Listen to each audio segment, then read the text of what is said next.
Welcome, everyone. We're just going to give another minute for people to have time to join, and then we'll start.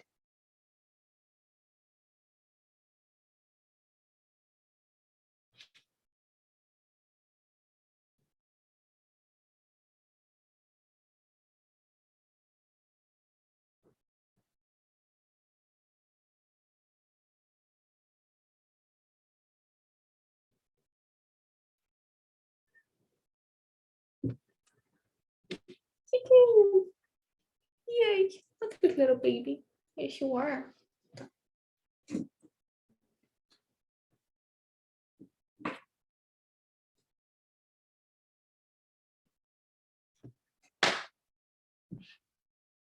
I knew that would happen. All right. Well, welcome everyone to our first MLDC 2022 webinar. We're thrilled to have you here with us and honestly can't wait to share with you everything we know about fostering. So today, with us, we have Patty and Maddie, the house painter. Patty shares her beautiful stories on Instagram and now lives with already 3 feline friends. Lydia is the foster parent at the Humane Rescue Alliance, and she joined us in November of last year, so fairly recently, but she has already become a kitten whisperer. We also have with us Alan, a foster parent at St. Hubert's and at St. Hubert's Animal Welfare Center, and she will share with us a unique perspective on fostering in New Jersey. And last but not least, we have Taryn, who's also simultaneously a foster parent and a staff member at the Humane Rescue Alliance, who currently has a few adorable kittens that she fosters. So we can't wait to see them too. Before we begin, I'd like to explain a little bit on how today's session will work. The chat is open for everyone throughout the webinar. Please feel free to ask any questions at any time, and our wonderful panelists will be able to answer them. Let's remember to be respectful to one another. There is no such thing as a silly question. And then we're here at the end of the day, we're here all to just share the knowledge and experience. And this webinar is recorded and will be available on the website later. So now, before we jump into the conversation, I'd like to ask you all to use the chat right now and just quickly write us why and where you're joining from. So I'm just interested where the people are coming from. So feel free to use the chat and we'll see how everything's going. And panelists, please feel free to use the chat too to write us and tell us where you're coming from so I can see Gaithersburg, Virginia from Sterling, wonderful. Also got Virginia, New Jersey.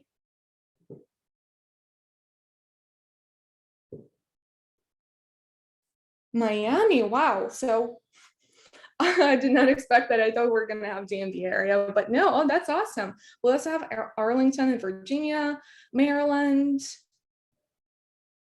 Awesome. That's great. That's cool. I see a lot of people from this area, so a lot of people are pretty local. Alexandria, Fairfax, Washburn, Virginia. Cool. I love that. All right. So now, dear panelists, do you want to introduce yourself? Maddie, Maddie, the house painter, and Patty, can we start with you guys? Sure. So my name is Patty. I am an English teacher by day, so I actually use some of my personal leave to take off and do this. But I teach high school English, and then I also foster cats. And I tend to foster the adult seniors, specifically seniors.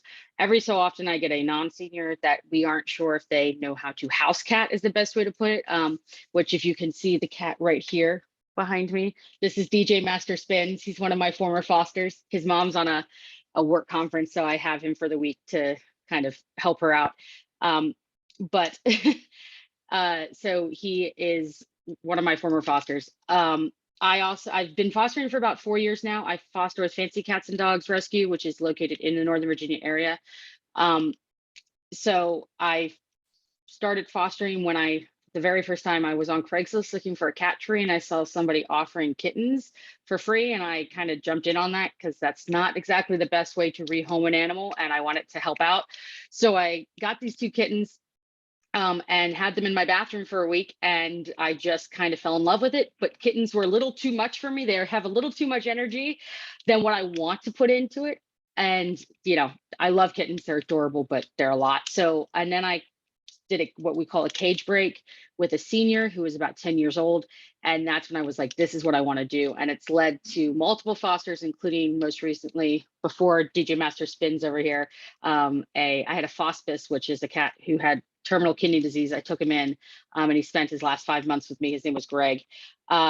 So that's kind of where my journey has led. And I primarily do Fospice and senior cats now. Awesome, thank you. Lydia, what about you? So I have been a cat person all of my life. We grew up with cats since I was a tiny baby, and I volunteered as an animal trainer all throughout university. And as an adult, we have always had pet ferrets. And then the last 4 years or so, we were working with a group in the Northern Virginia, Maryland area called Pet Connect, where I was fostering previously. And then one of our foster coordinators actually had to step away and wasn't able to maintain her caseload anymore. So I transitioned to fostering with HRA. So lots and lots of cat experience, and it's super rewarding. We take in basically whoever needs a spot at the moment. So we've done young kitties, old kitties, bottle babies, one each of everything over the years, and it's wonderful. Thank you. Ellen, what about you? Please unmute yourself. Yeah. As you can tell, I'm a little older, so it's harder for me to do technology. I'm retired. I'm a lawyer. A retired lawyer, but I had my kids a little later in life, so I have a daughter who just absolutely loves animals and wants to be a vet. And she kept on begging for more animals in the house, and I was like, no. So what I decided is we would foster. So my daughter's now a sophomore in high school. We started fostering when she was in middle school, and she wanted kittens. And I agree, kittens are a lot of work. They have a lot of energy, but this was a great way to have kittens without having to keep them for too long. Although I think my daughter is realizing kittens are a lot of work. So we just started fostering for that reason, and I mean, because I'm retired, it works. I guess it gives me something to do. For some reason, I think St. Hubert's now is giving me these feral cats to manage, feral kittens, and so I do have one right now who. I thought who was a kitten and was a little feral. The shelter was very happy that the she-devil had seemed to be very calm now. But when she got adopted, they did return her because she still doesn't like a lot of noise, and it was a household with 4 children, and I think she spent most of the time they sit in their unfinished basement. So I have Loki back, but Loki's doing fine. I think she just needs a calmer household. She still doesn't really like to be caught and touched and petted, but she's also food motivated, loves treats, loves to play with toys, is really cute. And I think it will come around over time, but it's going to take some patience. But it takes, I think it's going to help that I have a better sense of who she is, and I can probably, hopefully get her place somewhere based on trying to find the right person and the right family. If not, I will be a foster fail because my family loves her. So it will be my first foster fail, and I will keep her if I can't find someone for her. Well, I have a feeling that a lot of the foster parents, they failed at some point in time once you meet that animal. And I absolutely love how everyone can talk forever. I myself please just stop me if I start talking about my foster kitties and my cats. So, because we will be here forever then. And Taryn, I saw your little babies. I can't wait to see them more and can't wait to hear your story. Hi everyone, I'm Taryn. Yeah, I have a little baby with me right here. Her name's Magnolia. She only has 3 legs. In the time I've had her, she had one of them amputated. When I first got her, the bone was still sticking out. So she likes to be held all the time. So most any call I'm on nowadays, she is right here, also on the call with me. I guess as far as like a little bit about me, I actually work at the Humane Rescue Alliance. I worked in adoptions for about 7 months, and basically everyone in adoptions ends up fostering at some point just because you're around the animals so much. I think people who are at the shelter end up fostering a lot either way because you fall in love with so many animals and you want to take them all home. Right now I'm working as a social media specialist. So I just started that new role, which has been very exciting for me. I'm very lucky to have awesome parents who also love animals, kind of like you were saying, Ellen, for your daughter. You're like, okay, we can foster. My parents did that for me. So I've been fostering my whole life, even though as a kid, you know, I wasn't doing the grunt of the work. But it's awesome right now. I do have a dog and I have a cat. So the easiest for me is actually kittens. I like special need ones. I like the ones that are feral. Anyone who needs a little extra help, that's my favorite, but I love fostering. Happy to talk more about it. Yeah, feral foster babies are my favorite too. I feel like they're the most rewarding ones once you see that they warm up. Yeah, and just a quick thing, a little bit about myself. I also am a staff member at the Humane Rescue Alliance. I also foster kittens. I foster the bunnies and dogs and cats and kittens. So all of them taking a small break right now, but happy to share this experience with all of you too. And now that we know our panelists a little bit better, I really want to ask all of you to, again, use a chat and tell us a little bit on why you are joining this webinar, what made you interested in this webinar.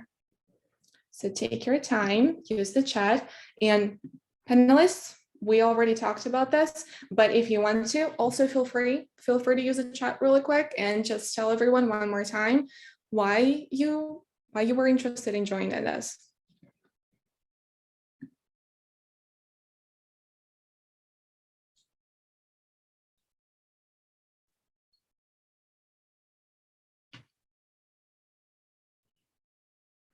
Yeah, one of the beautiful things is that you can help cats find their forever homes, and it's great that you can give them some time to decompress at a more stable, like and quiet environment than the shelter.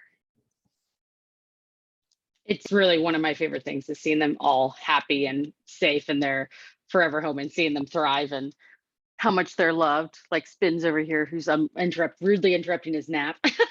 But seeing him happy in his forever home and still being able to see him is great too. All right.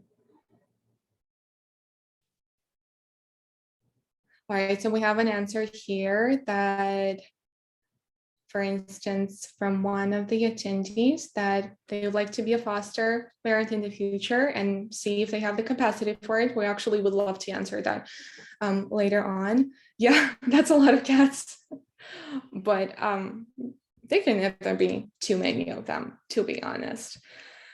So thank you everyone for using the chat and answer. And that's very interesting to see what exactly moves every single person, what makes them interested in a specific topic. So I'd like to ask all of our panelists to see at what point in time you decided to foster. I know that sometimes a lot of people, they have that idea coming to them throughout their lifetime, but at some point something happens when you actually take an action. And for instance, with Darren, who has been surrounded by foster animals her entire life, but every situation is different. So what do you think? So as I mentioned, the first time I ever did it was when I saw the kittens listed for free on Craigslist, and I had been volunteering at the rescue with cleaning cages at one. So the rescue I work with, we have cages at the at like PetSmart out here in Northern Virginia, and so I was cleaning the cages there, and they kept saying, "Do you want to foster? Do you want to foster?" It's like, no, no, no. Didn't think I had the ability to, because I was in an apartment, and then I saw these kittens that were being offered for free, and I was like, it was one of those where I had the opportunity to get them out, so I did, and I passed them off to a more experienced kitten foster after a week. But that was when I realized that this is what I wanted to do. And then just being able to see, really, when I got my first adult foster, Bear, his name was Bear, as a senior, and I knew him in the cage, and he was a little bit swatty. He was a little bit, I don't want to use the term aggressive, but he was swatty and he was unhappy. And then seeing him in my spare bedroom, he was letting me put a bow tie on him, and he was cuddling with me. Like, the change between the cage and the bedroom was like night and day. And I just knew that I wanted to keep doing that with the adults, and especially the senior cats. And that has just led me that. So that's Bear's really the moment that sparked it, where I found what I wanted to foster. And I fostered many cats that have been seniors and very scared in a cage. Like, one was Max, who when I first got in the cage, he was so scared that he wouldn't leave his little corner to go use the litter box. So he was literally sitting in his own poop and pee. And I felt so heartbroken, took him in, and he's now with an amazing mom, and just, he's living the good life. So just being able to do that and seeing how good they switch, it was really that moment. Right. And by the way, if anyone is interested in seeing Max, he's right now on our Instagram. He's in the reel, so you can see him just being so chunky and happy and playing with toys. He's really adorable. And what about you, Ellen? Okay. Like I said, I did it for my daughter. So it was about 3 years ago. We had a dog. I had adopted a dog when I retired, and and I had given her a kitten, but the kitten, their personalities change over time. So the kitten wasn't exactly the type of kitten she thought it was going to be when it was a little. And I'm just like, there's no way I'm going to keep on getting these animals that she doesn't necessarily bond with. So that's why the fostering was helpful, to at least see that, because I had told her I really didn't want a kitten. I wanted someone a little older, and I find that older cats are a little more defined in what their personality is going to be. But of course, children don't believe whatever their parents say, so that's why fostering was really helpful. I think she's getting some incredible insight into animals and how different they are, and how you just, I don't know. I think for her, being a vet, wanting to be a vet, this is a good experience for her. And she's, I think, realizing that kittens and puppies are just not the easiest to take care of sometimes. So it's been great for me. But again, I really didn't want that many animals, and she just wanted a house full of animals. And so this is the best way to do it, was to foster. And it's been great. It's been a great experience for her. She's taking animal science in her high school class. So I think this, it's a good way, especially considering how expensive vet school is going to be, that she better make sure she really wants to work with animals. So Yeah, that's for sure. Well, yeah, I remember, and I agree with, by the way, I agree with Taryn when she said, like, everyone who works at a shelter at some point starts fostering. Or here, that's really amazing that your daughter was interested in animals and you just went for it and started fostering animals and helping your daughter, and also helping animals get out of the shelter. And Lydia, by the way, was there a certain point when you just decided to go for it and start fostering animals? Well, I think Ellen brings up a couple of really good points, and one of them is that it is like a slightly lesser commitment than necessarily adopting an animal of your own, and it allows you, time if you need to travel for work, for example, or if there are times when you're just not going to have the resources that you would otherwise. There's more flexibility to fostering, and it still allows you to contribute to the animal's welfare and have pets in the house, but you're not quite as locked in necessarily as if you were, committing to a lifelong bond with an animal. And so in my case, I had a roommate who had one permacat that was her cat, and he was quite young, quite energetic, and both of us felt like he would really do better with a buddy, because both of us were working, and she didn't feel like she could commit to having two cats permanently because she was looking at going into business school relatively soon. And so I had suggested, well, maybe we should foster so that, her cat had a buddy and could act as kind of an ambassador and help other cats get used to being in a multi-animal household, but without that long-term commitment of, I just don't know if I'm going to be able to afford multiple cats for the next 10 years, but I've got this cat now. I want to, provide a good environment for him. And it's fun to have multiple cats. They're always entertaining each other and doing silly things. So that's kind of where we decided to start fostering. And then when she moved out and went to business school, we had enjoyed it so much that we kept doing it. So. Yeah, that sounds great. And by the way, Taryn, how did the fact that you fostered animals at such a young age helped you, like Yeah. with the animal welfare and everything? Yeah, absolutely. I mean, being around animals, that really helped me with fostering.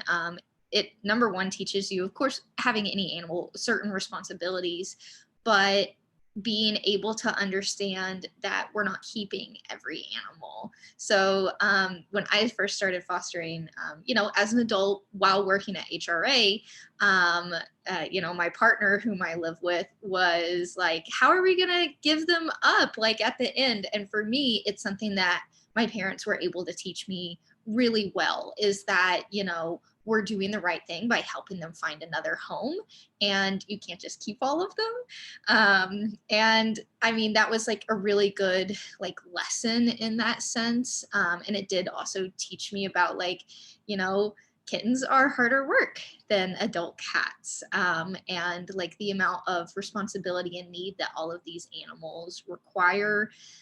More than anything, it's just compassion building for younger people, consent building with cats. Cats don't always want to be held. I always tell people that it's the perfect way to teach children consent. My parents started fostering when I was really little, so it's something that I've always been around, and it's just, once I got older, I wanted all the animals, but I don't have the money to have 5 cats and 12 dogs, nor do I have the space. I grew up in Kentucky, kind of farm-esque, tons of land, so I'm used to having multiple cats and multiple dogs all the time, and fostering has just been really great. To like give me an opportunity to have a full house of animals that I don't necessarily have to pay for their vet bills. And like you guys said, kittens can be a lot of work. She's 3 legs and she is having the time of her life, just partying it up right here. I don't know if you can see Miss Cynthia. Yeah, she's adorable. She's really hyper. She just took a long nap, so now she's hyper. But yeah, I mean, I think for kids, a lot of people think, if they have kids, fostering is harder, but I mean, I think it's a really great way to teach children about why animal rescue is important, and just certain life lessons in general, that not all good things are permanent, and sending them onto a new home is also a good thing. And it was really beneficial for me. It led to one of the reasons I work in animal care. Yeah. Yeah. And by the way, we just got a question. For instance, what do you think? Kitty asked, I'm curious for those who foster with resident animals. Like in my pet ownership experience, when adding a new animal to my home, it took quite a while to get the household flow down. So how have you been able to balance the homeostasis of the household when adding new fosters, ensuring that the stress level is limited for all other animals? So I think I can kind of answer this one as, the black, if you can see her, the Maddie back there is not always the most open to new. Like if I have kittens, she like freaks out. If you have I'm lucky in the sense that I have a second bedroom. So if Maddie doesn't necessarily get along with the foster cat or the foster cat, because a lot of my foster cats come to me and they might not get along with other cats. So luckily I have the ability to have a bedroom for them. And that's not mean, that's not cruel, because it's a bedroom. It's a decent sized room. And actually a lot of my cats prefer that, because when they come from the shelter, from the cage, they are very scared, they're very timid, and cats are so attached to a space that having a room feels like having a mansion to them. So I have a separate room that I always start my fosters off in. And if they're not going to vibe, like if Maddie and the foster cat are not going to vibe, like for example, my foster Max, part of the reason why he had been returned was because he was peeing outside the box because he was so stressed from having another cat. Like they didn't vibe together. Max spent the majority of his time in the foster room and he was fine. He loved it. And then it's on me to make sure that I go and I spend time with my foster. So what I would do every morning I'd wake up and I'd spend about an hour with my foster before work.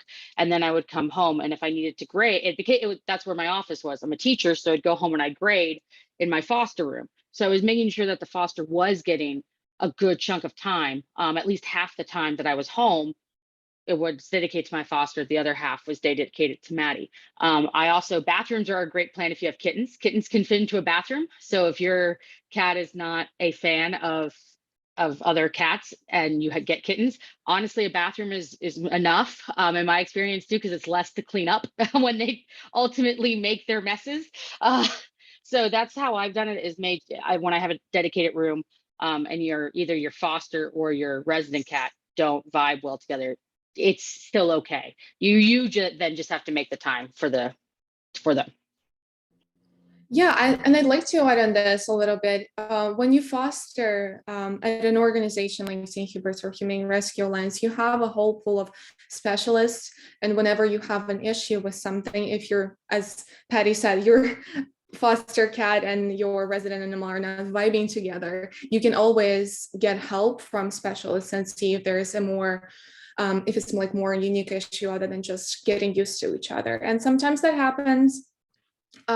Speaking in my personal experience, I try to foster puppies. My cats did not enjoy it, even if I followed all the rules. Sometimes things don't work out, and that's okay. Our job here is to try our best, provide them the most calm and enriching environment possible. And if things don't work out, at least we get some information on them so that later on the next foster parent or adopters, they will have more info. Thank you for the question. Does anyone else want to add anything on this? Yeah, I was gonna add kind of off of what you said, Patty, in terms of like them having their own space, being out of the shelter. Some people feel like sad that they have to put the foster animal in like a confined area in their home, whether that be the bathroom or the bedroom. But being out of the shelter is so beneficial enough. Number one, they're gonna have more space outside of the shelter, even if it is just your bathroom. It's more space and they're getting more social time. The shelter can be really stressful, especially for cats. I feel like cats either do great in the shelter or they do horrible. And there's really not like much of an in between, just because there's so much going on. Cats aren't dogs. They're not used to having 25 random people come in and pet them every single day, while they're trying to find their like adoptive home. So I think definitely not feeling guilty about them being in like a smaller space is totally fine. I have a dog and a cat, and having a dog and fostering cats, I know a lot of people have like concerns about that.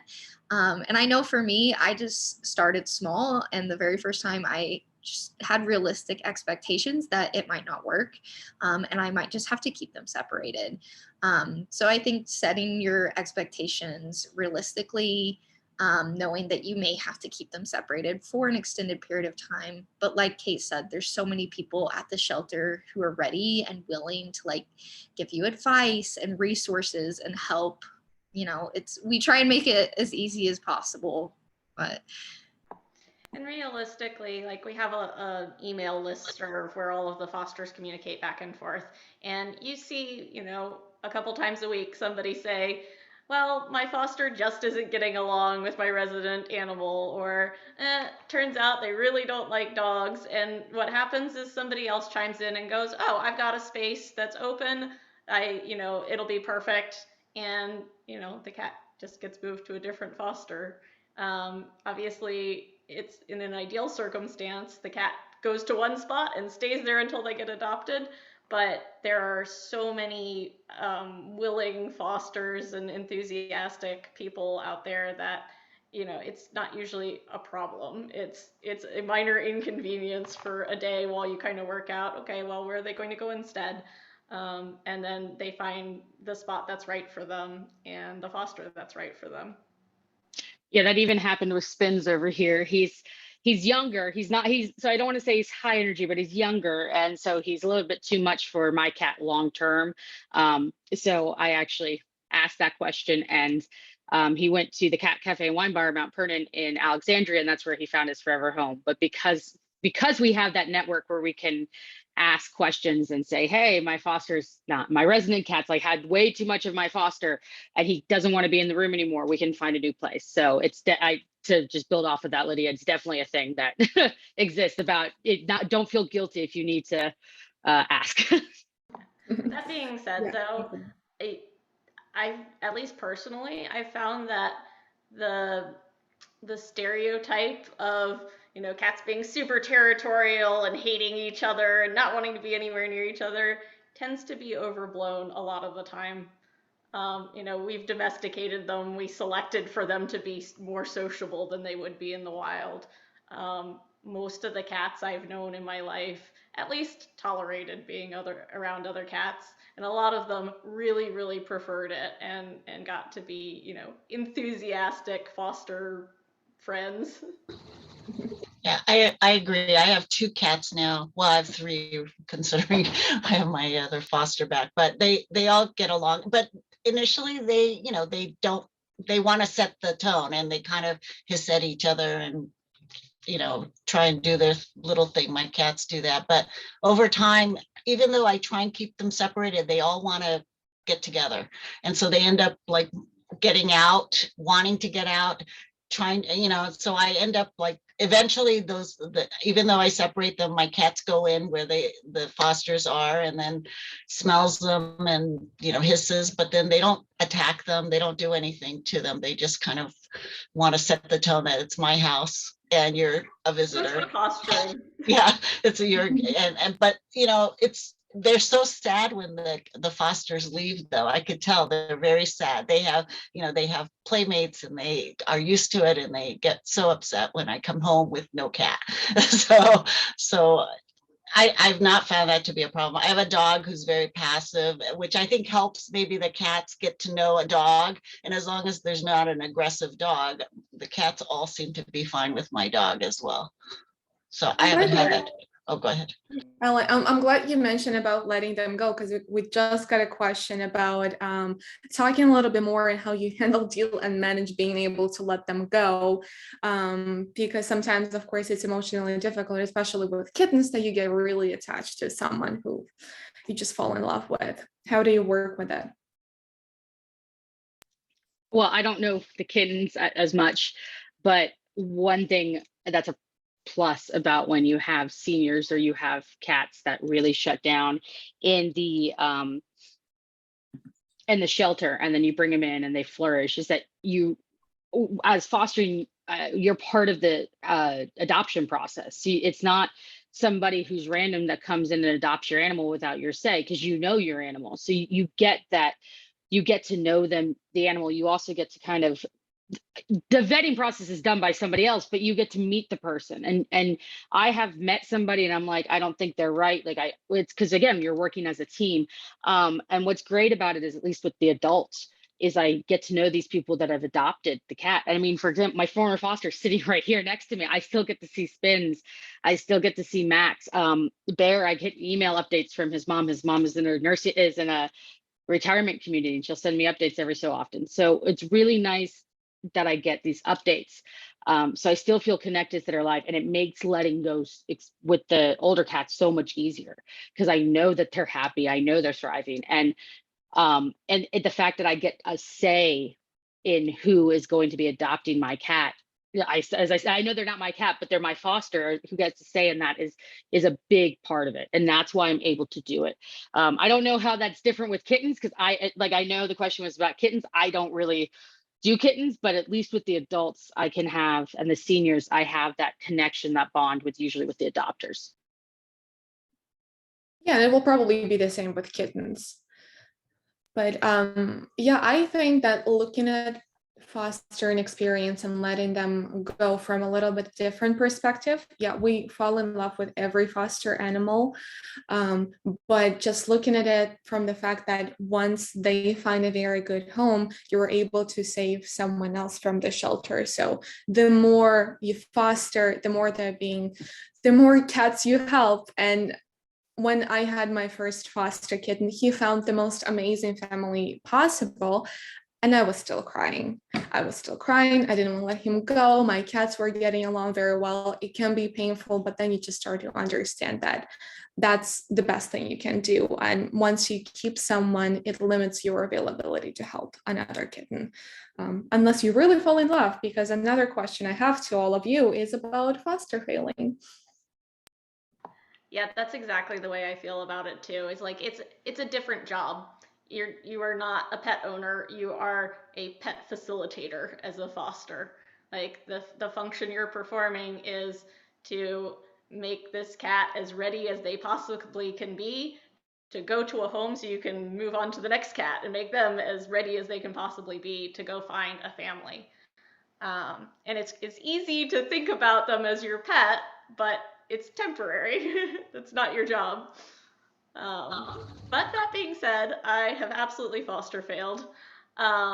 We had a really, really, really sweet, really silly orange tabby boy who came from West Virginia, and he had just been neutered as an adult, and he got along great with our other cat. He was absolutely charming, but it was really clear that he was never going to be happy as an indoor cat in an urban environment. He just had way too much energy. He wanted to be awake and yowling at like 3 a.m. He wasn't really adapting to being in kind of a townhouse situation. And I'm fortunate enough that my parents, my extended family, have a 34-acre farm out in Loudoun County, and we had lost one of our very elderly cats and still had a cat who was used to having a buddy. And so he was our foster fail. He went out to my parents' farm, and he and the other cat bonded super, super tightly, and they go on hikes with my parents all the time. So he gets to be out, but in a controlled environment where he's protected. And we go out and visit him every couple of weeks, and he's always super excited to see us. He clearly remembers us and thinks of us as family. So sometimes you fall in love with them and you just can't let them go.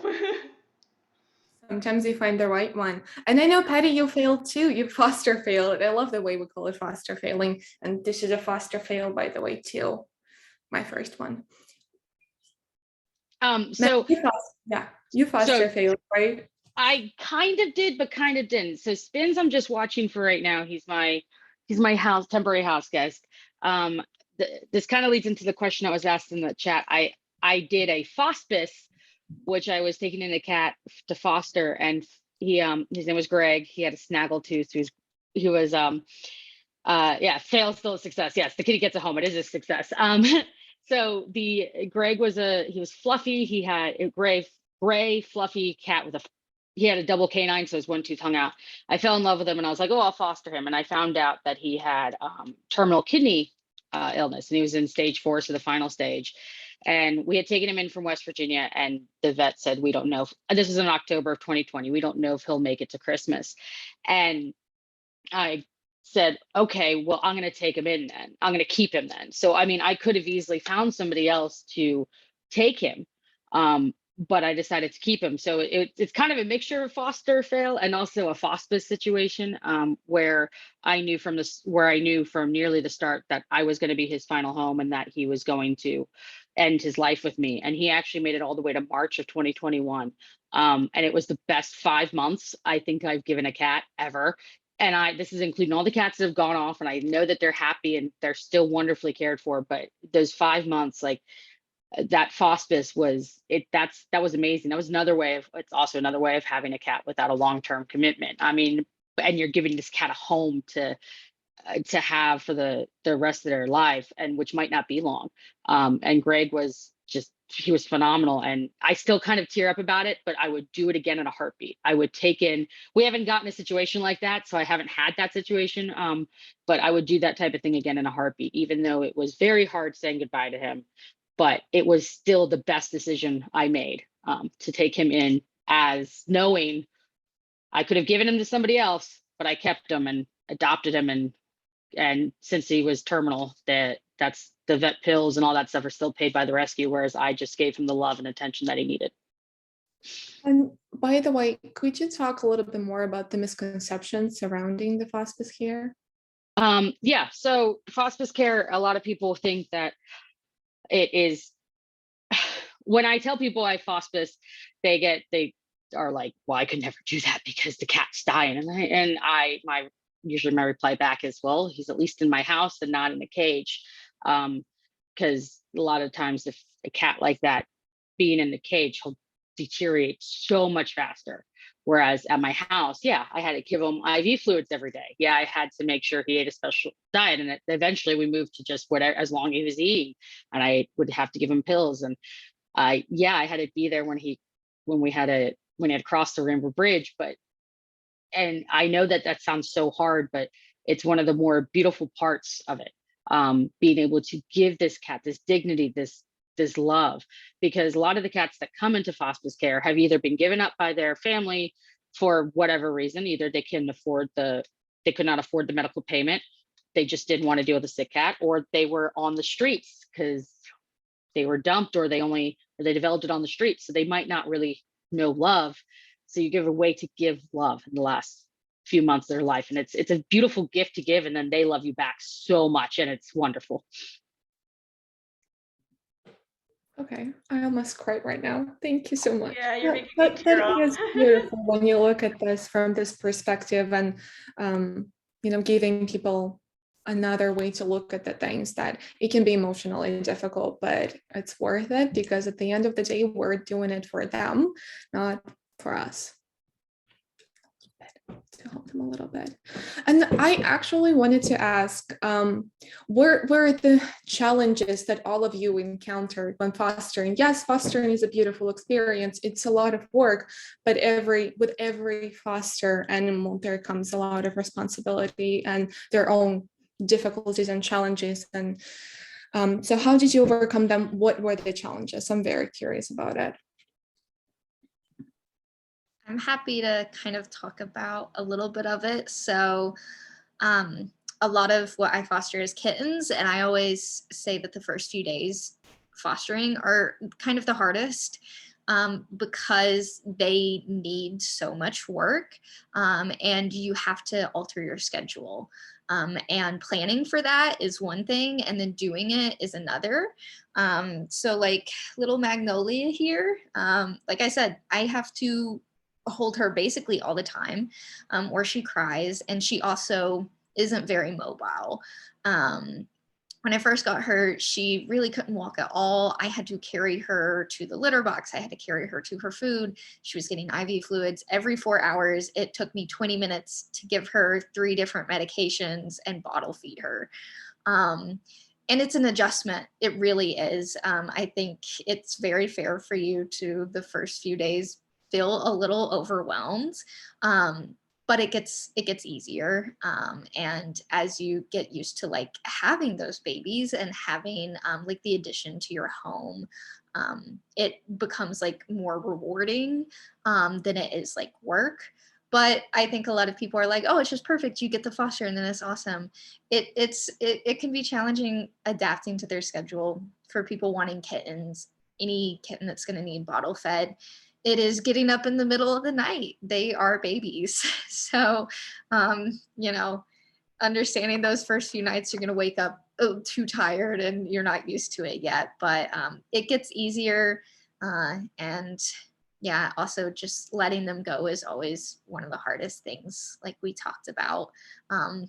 So the first few days and then the last few days are always the hardest for me because, like I said, she's like this all the time. It's going to be hard to like send her off to another home. I've been carrying her around for 2 weeks now. Um, so they become an attachment of you and an extension of what you're doing, which is hard at first and then hard to let go. But there's a lot of people to support you in the foster program who are going through the same things. So it's a really great community. We chat with each other. There's like the Facebook group. There's other groups that you join once you become a foster to talk about, oh my God, I brought these kittens home and I'm exhausted. LOL, 2 a.m. bottle feeding. So That's yeah, why we call them foster babies, not yeah, foster kittens, because they are just like babies. they are little bitty babies. And Ellen, what about you? I was really curious. I was going to say first, I don't take on the really, I mean, what St. Hubert does is they'll call and say, or text or send an email saying, we have this cat or this kitten situation. Do you want to foster? Or do you think you can handle it? Because so I have yet to take on a really serious a cat requiring a lot of medical support. And that's an option. You don't have to do that. So I just wanted to make sure, because I didn't want anyone to think that they're going to have to deal with IV fluids all the time. I think it would be great for my daughter, but she's kind of never home. So I end up with the bulk of the responsibility. The one thing I will say is the hardest challenge are kittens without a mom. If you have the mom, it's so much easier. But when you get kittens without a mom, it's harder because they and it's the food issue is for me with the kittens and the mom. It's like they just, sometimes I find they won't eat the food that, the kitten food that they're supposed to eat. And I had one cat that was stressing me out because it wouldn't eat anything. And all of a sudden my son was eating an omelet and the kitten came up and wanted a piece of the omelet and ate it. So what I ended up doing is feeding the cat like eggs to try and get food. And that's the hardest. I was calling St. Hubert's and saying, this cat won't eat the food. I'm afraid it's losing weight. And so you just it's trial and error. Sometimes you just find yourself trying to figure out different ways to address the challenge. So that's my hardest challenge is dealing with the kittens without the mom. And then a lot of times they don't know how to use the litter box. And so there's a lot of cleaning. So those are my worst challenges. I don't have the health issues with a lot of the cats. Yeah, and I wanted to reiterate that, like, I have my own chronic illness, and so I choose to sort of limit that, I will take on cats of any age, but they have to be at least self-sufficient enough that, I'm not having to do those kind of 2 a.m. bottle feedings, or, I know what my limits are in terms of my foster capabilities. And HRA is really, really great about, we've got like a 10-page survey that asks you exactly which cats you are willing to take and which cats you aren't. And so you can specify, like, I have capacity to take 2 kittens, but they have to be at least 6 weeks of age and under 12 weeks of age, or I will only take, adults in pairs, or, you can really get specific about what you have the capacity for. And it's really important to be honest with yourself, like what do you have the capacity for? Because it's really tempting to say, like, give me all of your adorable baby kittens, but it is a lot of work, like everyone's saying. And you know, if what you really have is space in your home for like an 8-year-old cat that's super chill to curl up on your couch and just hang out, that there are plenty of 8-year-old cats that just want to chill on your couch. And so don't think that by signing up for a foster program, you're locking yourself into something difficult unless that's what you want to do. Um, there, there are so many like super easy fosters that just want to snuggle and love you or play. um, and so I would talk about some of the more trivial challenges, stuff like if you have a lot of houseplants in your home, um, cats just love to wreck your houseplants, and you know, simple stuff like understanding that they make bitter spray that you can put on your plants to keep cats from chewing on them makes really, you know, it seems like a big problem, and then there's a super trivial solution. The same thing with, you know, cats who are like peeing in inappropriate places, or, you know, various behaviors like jumping on the counter. Um, they're trainable. They're super trainable.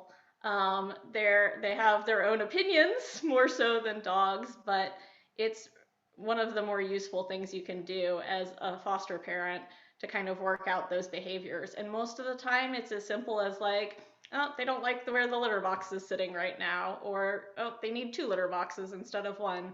You know, really easy things. And um, so, I mean, a lot of the time you run into trivial problems that you just have to work out like what the cat wants. It's like meeting any other person. They have their own preferences and their own needs. Yeah, I agree. Thank you everyone so much. So we have about 8 minutes left. So I really want to hear from Patty. What were the challenges that you encountered? And then I'd like to ask some questions, our attendees some questions, and then we'll move to the last one right before 2 p.m., right on time. So my challenges are, again, I feel like the things I want to address are more the trivial ones as well, because I wanted to take on somebody like Greg. I wanted to take on the seniors. So it's not, those are the rare cases. Those are the special, they're the exception to the rule, which if you're going to be like that, that's great. Awesome. But if you're just like, that sounds too much. Okay, that's fine. The problems I've always run into, I know I found somebody that's had a solution for me. From my own rescue group to just on Instagram, I know there's a bunch of people in the chat right now that I know from Instagram because of Maddie. And so just building that network, building that community. And when you foster, you have that community. So that question of when I had got Max and he didn't want to use the litter box and he was in my bathroom at the time. And I go, I don't know what to do. Somebody immediately came out and said about cat attract, the litter cat attract. And it was like, okay, let's try this. Because he didn't like the litter I was using. I was using pellet litter. He didn't like that. But somebody else gave me that idea. So it's always that's the thing, is that those problems, those issues that most fosters have with how to use the litter box, as Lydia was saying, they're very easy to manage because you have the support behind you. You're not in this alone. I think that's the biggest thing. We all could probably agree. You're not in this alone. You have a network either through the rescue or through your friends who foster, even if they're for different organizations. Because I have reached out to people who I know foster for a different organization because I know their specialty and I've asked them. So it's just, we all foster and we all love them, and so you're not alone. So even the smallest thing, you don't feel stupid for ever asking that. Never, because it's probably somebody has asked that question before and has an answer for you. Absolutely. Every case is different. Every one animal has their own needs. And actually, I was curious, so I'm going to ask a question to all of you, the attendees. You'll have a poll. I'm so sorry. That's my foster fail who's decided to play at the least convenient moment. So I'm going to ask you a question really quick. You're going to have a pop-up box in front of your screen. So please feel free to go ahead and answer them. The first question is, have you ever fostered an animal? And then I'm really curious to see if you ever wanted to, but were afraid of something, because I'm sure a lot of us were.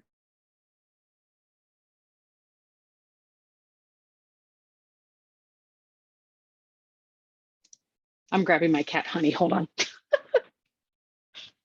Come here, baby.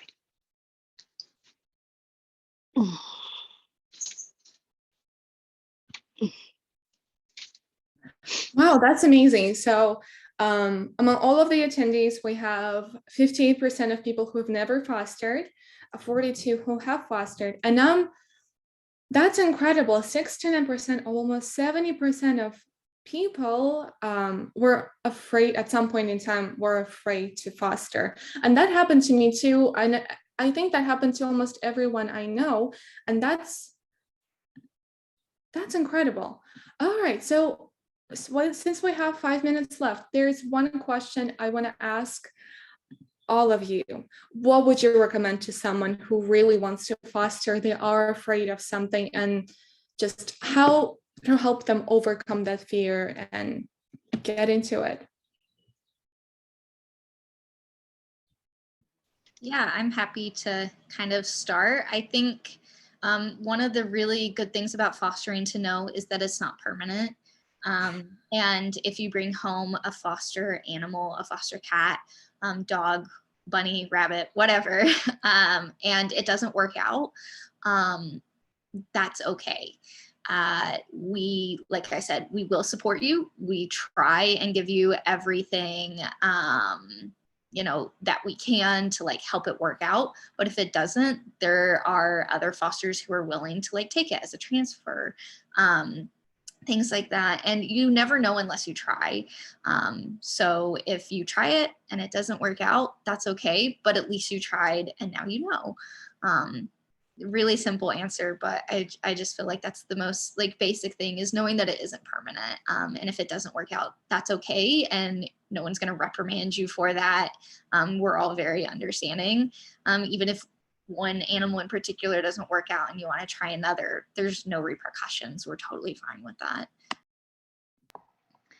Maybe the HRA people could talk a little bit about kind of the financial situation, like how you afford to foster, and like what HRA pays for versus what the foster pays for. Because I think a lot of people's reticence is like, well, can I actually afford to bring in this animal, and what do I have to cover versus what does somebody else have to cover? Yeah, and what I love about fostering with HRA is that you really don't need to worry about any of the medical bills, because HRA provides all the healthcare, all the medications, and I'm pretty sure that St. Hubert's does the same thing. And then also, if you don't have some supplies, there are groups, there are foster groups on Facebook, and there's also a whole email group on Google Groups where you can ask and swap some stuff if you need a carrier, if you need some food, anything. So there is a very big community that is always happy to help you. Yeah, we with because I foster with Fancy Cats because I'm a little bit farther out. But Fancy Cats provides for all the medical supplies. As we say, we provide the medical supplies, you provide litter, food, and love. If the cat's on a special food for whatever reason, then we provide the food. But otherwise, it's usually very low cost. But what I would say to people who are a little afraid is talk to a local rescue. For example, Fancy Cats has what we call a cage break, where we'll get a cat that we out for 2 weeks, and it's honestly a 2-week commitment to just get them out of the cage. And we have a lot of new fosters that don't know what they want to foster. They don't know what type of cat they want to foster. They don't know what they want to do. So they make a commitment for 2 weeks. And then at the end of the 2 weeks, they either come back to us and say, oh no, kittens are way too much for me. Or, oh no, these older cats, I want the younger ones. And so that's fine, but it's still like helping us out. I see that some people said they're afraid care for an animal correctly. I'm not sure what that means, because in my sense is that if you feel like you don't have enough room, you probably do. If you unless you are intending to not treat the animal with love and care, you probably are going to care for the animal correctly, especially if you tell as Lydia had been saying earlier, if you tell whoever you're going to foster with, I can't do medical issues because I just don't have that time and commitment. I can only do healthy cats. That's perfectly fine. That's still helping. So if you're afraid that you're not going to be able to care for it correctly, tell the rescue that you're hesitant to do anything that's with any cat that's not healthy, and they will be able to find, I guarantee you, they have a cat somewhere that will fit what you're looking for, because it's also about to be kitten season. So we're going to have a lot of cats. Everybody here will have, everybody that we foster for will have a lot of cats with kitten season coming up. So don't be afraid of just saying, I'm afraid of doing anything that's medical. So can I make sure I have a healthier cat? And they'll do that. Yeah, just don't be afraid. You can try it out. If that doesn't work out, that is completely fine. You can also help out the foster team as being the foster case manager. And thank you all so much. We're running out of time. So I just wanted to say all of you how amazing it was to have you here. Exciting questions. We talked about fostering a lot. And I know we could still be here for another hour, but I want to be respectful of everyone's time. So I just wanted to say thank you, everyone, for joining. Thank you for hosting. Yes, thank you for hosting. Yeah, thank you, Kate. And also thank you everyone for coming. Thank you.